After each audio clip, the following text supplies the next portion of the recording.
খবরে নজর রাখবো। মূল অভিযুক্তকে আড়াল করতে ঝাঁপিয়ে পড়ে পুলিশ প্রশাসন। মূল অভিযুক্তকে বাঁচাতেই সন্দীপের নির্দেশে মুছে ফেলা হয় সব প্রমাণ। সব জেনেও চুপ ছিলেন টালা থানার ওসি। এই প্রশ্নগুলো এবার উঠছে। কি কি প্রশ্ন উঠছে আমরা জানার চেষ্টা করবো এবং কেনই বা উঠছে জানার চেষ্টা করবো সিনিয়র এডিটর ময়ূক রঞ্জন ঘোষের কাছ থেকে। ময়ূক, দেখো সমাজে তুমি জানো যে আমরা লাগাতার প্রশ্ন করে গেছিলাম। ইনফ্যাক্ট আমাদের রিপাবলিক বাংলার স্টুডিওতে তাপস প্রামাণিক ইমার্জেন্সি মেন্টাল অফিসার সেও এই প্রশ্নটা করেছিল এবং অত্যন্ত ভয়ঙ্কর কিছু কথা বলেছিল। 12:44 অব্দি, দুপুর 12:44 অব্দি ডেথ ডিক্লেয়ার করা হয়নি। মেয়েটি মারা যায় 4টা থেকে 5টা ধরে নেওয়া যায় ফরেন্সিকের যে রিপোর্ট অনুসারে, কিন্তু তারপরে ভোরবেলা মারা যায় 9:30টার সময় দেহ উদ্ধার হয়।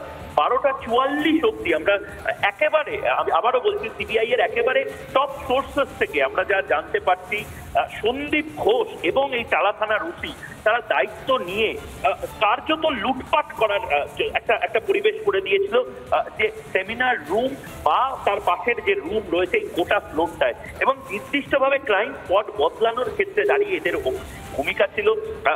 প্রধান অভিযুক্ত, সেই প্রধান অভিযুক্ত আদপে কি সঞ্জয় না প্রধান অভিযুক্ত অন্য কেউ ছিল, এই সমস্ত কিছুর জন্য তাদেরকে ইন্টারোগেট করা হবে এবং তাদেরকে অলরেডি গ্রেফতার করা হয়েছে।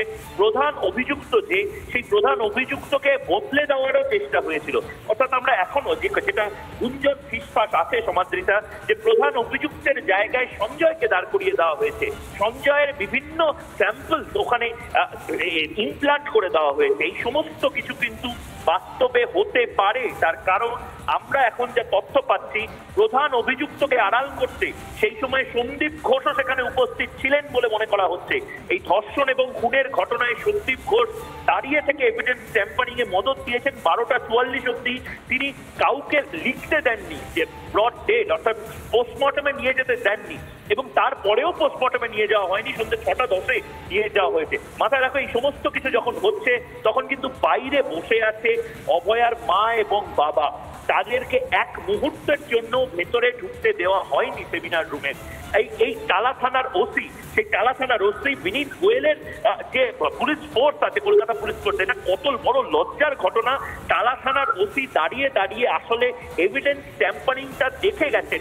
একজন ইউনিফর্ম পার্সন, অর্থাৎ উর্দিধারী একজন, কতটা লজ্জার কালো দিন আজকে কলকাতা পুলিশের জন্য। একটা মেয়ে, সে খুন হয়েছে, ধর্ষিতা হয়েছে, সেক্ষেত্রে দাঁড়িয়ে পুলিশ এভিডেন্স ট্যাম্পারিং এর কাজটা করেছে এবং করতে দিয়েছে প্রায় 5 ঘন্টা ধরে। সুতরাং বড় সড়ো ফাঁসতে চলেছে কলকাতা পুলিশের একাধিক অফিসার এবং সন্দীপ ঘোষেরও যারা বস তারা। সমাদৃতা, সঙ্গে থাকো ময়ূক। আরো একবার দর্শকদেরকে জানিয়ে রাখতে চাইবো যে টালা থানার ওসি, তার বিরুদ্ধে ঠিক কি কি প্রশ্ন উঠছে। মূল অভিযুক্তকে আড়াল করতে ঝাঁপিয়ে পড়েন তিনি। সন্দীপের নির্দেশে সব প্রমাণ মুছে ফেলা হয় এবং সেটা জেনেও চুপ ছিলেন টালা থানার ওসি। অন্যদিকে সন্দীপ ঘোষ ইচ্ছাকৃত অভয়ের মৃত্যু ঘোষণা করতে দেননি। সকালে সবটুকু জানাজানি হলো। আমরা দেখেছি বারে বারে অভয়ের বাবা মার কাছে ফোন গেছে, যে অডিও রেকর্ড আমরা শুনিয়েছি। অভয়ের বাবা মাও যে কথা বারবার দাবি করেছেন যে প্রথম থেকে তাদেরকে বলাই হয়নি, অভয় তখন মৃত, তাদের মেয়ের দেহ পড়ে রয়েছে, অথচ বাবা মাকে বলা হচ্ছে শরীর খারাপ, ভর্তি করা হয়েছে। আপনারা আসুন। 12:44 পর্যন্ত প্রমাণ লোপাটের কাজ চলেছে বলে সূত্রের খবর, এবং সিবিআই সূত্রে জানতে পারা যাচ্ছে অপরাধ স্থল, যে কথা বারবার আমরা বলেছি, অপরাধ স্থল যে রয়েছে সেই অপরাধ স্থল কি কোথাও বদলানো হয়েছে। সিবিআই সূত্রে খবর সম্ভবত তাই, অপরাধ স্থল তাও বদলানো হতে পারে। আরো একবার জানিয়ে রাখতে চাইবো, মূল অভিযুক্তকে আড়াল করতে ঝাঁপিয়ে পড়ে পুলিশ ও প্রশাসন। মূল অভিযুক্তকে বাঁচাতে সন্দীপের নির্দেশেই কে মুছে ফেলা হয় সব প্রমাণ। সব জেনেও কি চুপ ছিলেন টালা থানার ওসি? এই সব প্রশ্নগুলো এই মুহূর্তে উঠছে। সন্দীপ ঘোষ ইচ্ছাকৃত অভয়ের মৃত্যু ঘোষণা করতে দেননি। সকালে জানাজানির পরও দেরিতে অভয়ের মৃত্যু ঘোষণা। 12:44 পর্যন্ত প্রমাণ লোপাটের কাজ চলেছে বলেই সূত্রের খবর। সিবিআই সূত্রের খবর বদলানো হতে পারে অপরাধ স্থলও।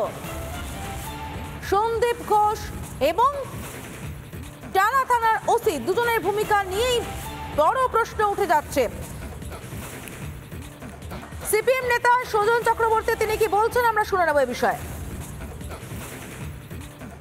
এটা শুধু দুর্নীতির মামলা নয়, নির্যাতিতা তিলোত্তমা, তার খুন ধর্ষণ এই দুজন গ্রেপ্তার হওয়ার পর আর কি কোনো আটকাবার মতো সুযোগ থাকে? স্বাস্থ্য সচিবকে পদে রেখে দেওয়ার কোনো যোগ্যতা থাকে কারণ? স্বাস্থ্য সচিবকে অবশ্যই খারিজ করতে হবে। টালা থানার ওসি গ্রেপ্তার হয়েছে, পুলিশ কমিশনারকে অবিলম্বে খারিজ করতে হবে।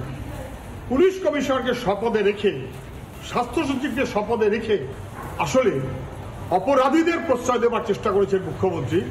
সিবিআই এর হাতে গ্রেপ্তার হওয়ার পর আর কোনো ওজন আপত্তি চলে না, পুলিশ কমিশনার এবং স্বাস্থ্য সচিবকে অবিলম্বে খারিজ করতে হবে।